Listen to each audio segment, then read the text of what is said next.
আনন্দের কাছে তিথিরের করা কুকীর্তির প্রমাণ দেখতে পেয়ে তিথিরকে বাড়ি থেকে বার করে দিল আদি। হ্যাঁ বন্ধুরা, এমনটাই দেখা যাবে। তাই সম্পূর্ণ জানতে ভিডিওটিতে লাইক দিয়ে চ্যানেলটি সাবস্ক্রাইব করে দেখতে থাকুন। গল্পের শুরুতে দেখা যাবে নন্দিনী বলতে থাকে, শোনো আদি, এই যে তিথিরের আজকে এই অবস্থা, তার জন্য তুমি কিন্তু দায়ী। বুঝতে পেরেছো? আজকে যদি তিথিরের কিছু হয়ে যায় না, তার জন্য নিজেকে তুমি ক্ষমা করতে পারবে তো? তখনই এই কথা শুনে আদি বলতে থাকে, না। তখন তিথির বলে, আদি তুই না করে দিলি? তখন আদি বলতে থাকে, না, তিথির এখানেই থাকবে। তিথিরের এখন সুস্থ হতে ভালো একটা পরিবার দরকার। তার জন্য এই পরিবারের থেকে বেস্ট আর কোনো জায়গা হতে পারে না। তিথির এখানেই থাকবে। আচ্ছা, তোমরা বরং আনন্দ করো। তিথির তিথিকে আমি তিথিরের রুমে নিয়ে যাচ্ছি। তখনই নন্দিনী মনে মনে বলতে থাকে, ফণি, তুমিও তো একদিন আমাকে এই বাড়িতে রাখতে পারতে, আমাকে এই জায়গাটা দিতে পারতে, কিন্তু না, বিজয়াদির কাছে আমার জায়গাটা তুমি দিতে পারোনি। কিন্তু সেই জন্যই তোমার পরিবারকে আমি কোনোদিনও শান্তিতে থাকতে দেব না। যেই বাড়িতে আমার জায়গা হয়নি, সেই বাড়িতে আমি কিছুতেই শান্তি দেব না। এখানে না, তিথির নামের বিষ গাছটা আমি পুঁতে দিয়ে গেলাম। তারপরে এই তিথিরই সবকিছু শেষ করে দেবে। ঠিক তখনই আদির সঙ্গে তিথির যেতে লাগলেই কাকিমণি বলতে থাকে, দাঁড়াও তিথির, তুমি এই বাড়িতে আসলে তোমাকে আপ্যায়নটা করি আমরা, আর বরণ করে নেই মেহমান হিসেবে। তখন তিথির বলে, কি করে আন্টি? তখনই কাকিমণি বলতে থাকে, দেখো, আজকে তো নিউ ইয়ারের জন্য আমরা কেক কাটবো। তার জন্য সেই কেকটা না হয় তুমিই কাটলে। তখনই সেই কেকটা সেখানে আনা হয়। আর তিতির কেটে আনন্দের মুখে এক ফালি কেক খাইয়ে দেয় আর বলতে থাকে, নাও আনন্দি, এবার না এই বাড়িতে আমি ঢুকে পড়েছি। দেখি না তুমি কি করতে পারো। কিচ্ছু করতে পারবে না। তোমার না গাট্টি প্যাঁচড়া সবকিছু গুছিয়ে নাও। এই বাড়ি থেকে তোমার বের হওয়ার সময় চলে আসলো যে। তখন আনন্দি বলতে থাকে, ঠিক আছে, আমিও দেখি কে কাকে বাড়ি থেকে বের করে। তারপরে দেখা যাবে আদি তিথিরকে বলতে থাকে, তিথির চল। এই বলেই আদি তিথিরকে নিয়ে চলে গেলেই তখন আনন্দি বলতে থাকে, না না, না না মা দুর্গা, তুমি এটা করতে পারো না। না, ওই তিথির ম্যাডামের কাছে স্যারকে আমি কিছুতেই একা ছাড়বো না, কিছুতেই না। আমাকেও আঠার মতো লেগে থাকতে হবে। এই বলে আনন্দীও আদি আর তিথিরের সাথে সাথে চলে যায়।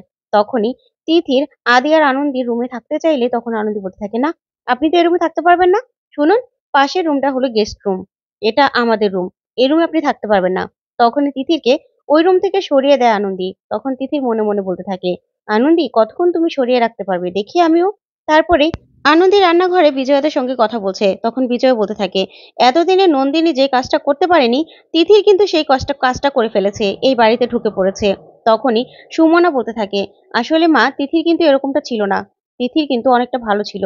তখন বিজয় বলতে থাকে, কি ভেবেছিস আমি বুঝতে পারি না? তিথিরের মাথাটা কে চিবিয়ে চিবিয়ে খাচ্ছে? ওই নন্দিনী। সবকিছু নন্দিনী করছে। নিজে তো এই বাড়িতে ঢুকতে পারিনি, তাই তো ওই কালনাগিনীটাকে এই বাড়িতে ঢুকিয়ে দিয়েছে। তখনই আনন্দি বলতে থাকে, মা তুমি চিন্তা করবে না, স্যারের আশেপাশেও না ওই কালনাগিনীকে আমি কিছুতেই ঢুকতে দেবো না। আমরা সবাই মিলে স্যারের কাছ থেকে ওই কালনাগিনীকে এই বাড়ি থেকে তাড়িয়ে ছাড়বো। তখনই তিথির বাহির থেকে সবটা শুনতে পায়। শুনে শুনে বলতে থাকে, আহ আনন্দি, কত প্ল্যান করতে হচ্ছে আমার জন্য, তাই না? কিচ্ছু করতে পারবে না তুমি। ঠিকই তো, আমি তো কালনাগিনী। কালনাগিনী হয়েই তো তোমাকে এই বাড়ি থেকে আমি বার করব। ঠিক তখনই আদি আনন্দীকে ডেকে বলতে থাকে, আনন্দী, আমি ঘুমিয়ে পড়লাম, ঠিক আছে? তারপর দেখা যাবে তিতির আদির ঘরে চলে যায়। ঘরে গিয়ে আদিকে জড়িয়ে ধরে শুয়ে পড়ে। ওইদিকে দেখা যাবে সব কাজ শেষ করে আনন্দী ঘরে যায়। ঘরে গিয়ে বলতে থাকে, স্যার তো দেখছি ঘুমিয়েও পড়েছে। না না, শুয়ে পড়ি। ওই ফুলটুসি তো আবার যখন তখন এই ঘরে ঢুকে যেতে পারে। না, আমার না এই ফুলটুসিকে আর ভালো লাগছে না। এই বলে আনন্দী কম্বল পেঁচিয়ে শুলেই দেখতে পায় বড় বড় চুল। তখনই চুলের জন্য হাঁচি আসলেই বলতে থাকে, কি ব্যাপার স্যার, আপনি চুলও কাটেন না? কি অবস্থা? ঠিক তখনই আনন্দী তিথিরের গলা শুনে অবাক হয়ে যায়। আর চাদরটা সরাতে তিথিরকে দেখে আনন্দী চিৎকার করে ওঠে আর বলতে থাকে, তিথির মরে গেছে, তিথির মরে গেছে, তিথির ম্যাডাম। তখনই আদি চিৎকার করে ওঠে আর বলতে থাকে, কি বলছেন আপনি? তখনই তিথিরকে দেখে আদি বলতে থাকে, আদি, তিথির তুই এখানে? তখনই তিথির উঠে বসে বলতে থাকে, আমি কোথায়? কোথায় আসলাম? আমি কি হিমালয়ে?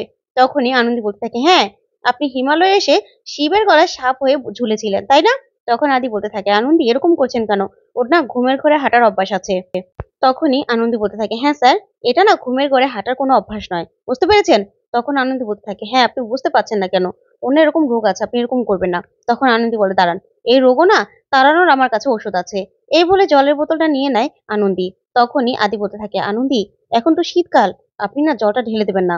তখন আনন্দী বলতে থাকে, ঠিক আছে, আমি তো জলের ছিটা দিতেই পারি। এই বলে জল ছিটাতে থাকে আনন্দী। তখনই তিথি বলতে থাকে, হ্যাঁ, কি হচ্ছে, কি হচ্ছে? তারপর আনন্দী বলে, নেন, আপনার ঘুম ভেঙেছে তো? তখন আনন্দীর কথা শুনে তিথির বলতে থাকে, আমি আমি এখানে কি করে আসলাম? তখন আনন্দি বলে, ও আচ্ছা, নাটকটা ভালোই করছেন তাই না? কিন্তু এই নাটকে না কিছুই হবে না, কিচ্ছু হবে না এই নাটকে। তখন আদি বলতে থাকে, কি বলছেন আপনি বলুন তো আনন্দি? তখনই তিতির বলতে থাকে, আদি, আমি যে কখন ঘুমের ঘোরে এখানে চলে এসেছি না, আমি বুঝতে পারছি না, বুঝতেই পারিনি। তখন আনন্দি বলে, ঠিক আছে, চলুন আপনাকে দিয়ে আসি। তারপরে আদি আর আনন্দি শুয়ে পড়ে। ওইদিকে তিথির মনে মনে বলতে থাকে, দেখি তুমি আমাকে কালকে কত কিভাবে সরাও। আজকে তো যতটুকু আদিকে জড়িয়ে ধরা ধরে ফেলেছি, বাকিটা কাল হবে। এই বলে তিথির চলে যায়। তার পরের দিন আবার তিথির আগে আগে এসে শুয়ে পড়ে। তখনই আনন্দি এসে একটা নকল সাপ নিয়ে তিথিকে ভয় দেখাতে থাকে। আর তখনই তিথির সাপ দেখে চিৎকার করে ওঠে আর বলতে থাকে, সাপ সাপ। তখন আনন্দি বলে, হ্যাঁ সাপ, নিন, সাপ সাপ, শুয়ে পড়ুন না, সাপটা জড়িয়ে ধরে শুয়ে পড়ুন। তখন তিথি বলে, আনন্দি, তুমি কিন্তু আমাকে ভয় দেখালে। তখন আনন্দি বলতে থাকে, শুনুন, তার মানে আপনি অজ্ঞান ছিলেন না, আপনি অজ্ঞান হওয়ার নাটক করছিলেন। তখনই সেখানে আদি চলে আসে। আদি সাপ দেখে বলতে থাকে, আনন্দি সাপ সাপ। তারপরে আনন্দিকে জড়িয়ে ধরে। তারপরে তিথি সেটা দেখে সহ্য করতে পারে না। তিথির আনন্দিকে আদির কাছ থেকে সরিয়ে দেয় আর বলতে থাকে, দেখেছিস আদি আমাকে সাপ দেখিয়ে ভয় দেখাচ্ছিল। তখন আনন্দি বলতে থাকে, স্যার, এটা কিন্তু একটা ওষুধ। আমি কিন্তু প্রমাণ করে দিয়েছি যে ওনার ঘুমের মধ্যে না কোনো রকম কোনো হাঁটা চলার কোনো অভ্যাস নেই। আর তাছাড়া উনি না এগুলো নাটক করে, নাটক। তখন আদি বলতে থাকে, আনন্দি, আপনি এসব কি বলছেন? তখন আনন্দি বলতে থাকে, হ্যাঁ স্যার। তখন তিথি বলতে থাকে, তুমি আমাকে পাগল বানানোর চেষ্টা করছিলে, এই নকল সাপ দিয়ে ভয় দেখিয়ে, তোমার এত বড় সাহস। আর আদি কি বলে জানিস, যে আসল সাপ নাকি এনে দেবে। তখন আদি বলতে থাকে, তিথির, তুই কি বলছিস বলতো? আসল সাপ ও কোথা থেকে পাবে বলতো? তারপরে তিথির নাটক করে সেখান থেকে চলে যায়। আর আদি বলতে থাকে, আনন্দি, আপনি কি করছেন বলুন তো, কি করছেন এসব? তখন আনন্দি বলতে থাকে, স্যার, আমি কিন্তু প্রমাণ করে দেবো যে সে ঘুমের মধ্যে হাঁটে না। তখন আদি বলতে থাকে, শুনুন, আগে যে তিতিরের মাথাটা আপনি সিনেমা হলে ফাটাননি সেটা আগে প্রমাণ করে দেখান। সেটাই তো প্রমাণ করতে পারলেন না। তখনই আনন্দি চিন্তা করতে থাকে। ওইদিকে সুপায়নের সাথে বুদ্ধি করতে থাকে তিথির, কি করে আনন্দিকে সরানো যায়। তারপর দেখা যাবে আনন্দি বাহিরে পায়চারি করতে থাকে, কি করে প্রমাণ জোগাড় করবে। তখন ঠাম্মি এসে বলতে থাকে, দিদি ভাই, দেখ তোর প্রমাণ। তখনই আনন্দি দেখে খুশি হয়ে যায় আর ঠাম্মিকে ধরে চুমুদার বলতে থাকে, ঠাম্মি, ইউ আর জিনিয়াস। তারপর দেখা যাবে আনন্দি সব প্রমাণ জোগাড় করে। তার পরের দিন দেখা যাবে রাতে আবারও তিথির এসে শুয়ে পড়ে। তখন আনন্দি আদিকে বলতে থাকে, স্যার, এবার যদি তিথি ম্যাডাম এখানে আসে না, দেখবেন আমি কি করি। আজকে তো মক্ষম অস্ত্র নিয়ে এসেছি।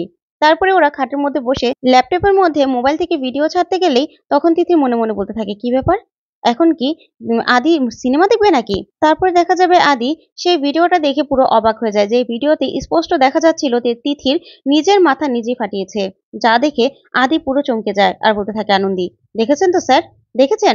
তখনই তিথির নিজের ভিডিও দেখে অবাক হয়ে যায় আর ল্যাপটপটা বন্ধ করতে আসলে আনন্দি হাতটা ধরে ফেলে আর বলতে থাকে, একদম না, একদম না, তাহলে কিন্তু আপনার আজকে খবর আছে। তখনই আদি রেগে যায় তিথির ওপর আর তিথিকে বলতে থাকে, তিথির, তুই এত বড় একটা কাণ্ড করেছিস, ছি ছি, আমার না ভাবতেও কেমন যেন লাগছে।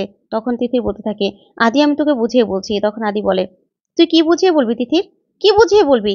তুই নিজের মাথা নিজে ফাটিয়ে তুই আনন্দিকে দোষারোপ করছিলি, ছি ছি, আমি ভাবতেও পারছি না। ঠিক তখনই দেখা যাবে তিথির আদি পা জড়িয়ে ধরে আর ধরে বলতে থাকে, আদি, কি করবো রে, আমি যে তোকে খুব ভালোবাসি, সেজন্যই কাজটা করেছিলাম। তখন আনন্দি বলতে থাকে, খুব ভালো এক্সকিউজ দেওয়া হয়ে গেছে তাই না? তখন তিথির অবাক হয়ে যায় আর বলতে থাকে, দেখেছিস আদি কি বলছে?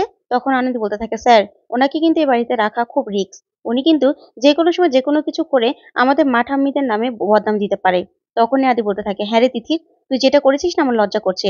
তোর নামে সবসময় ভালো ভালো বলতাম, তুই কত ভালো ডক্টর ছিলি, আর তুই এসব ছেড়ে এগুলো করছিস। আমার না ভাবতে লজ্জা লাগছে যে তুই আমার বন্ধু, তোকে এ বাড়িতে রাখবো নাকি সেটা আমাকে ভাবতে হবে। যা শুনে তিথি পুরো অবাক হয়ে যায়। তো বন্ধুরা, আজকের আপডেটটি কেমন লাগলো কমেন্ট করে জানান। ধন্যবাদ।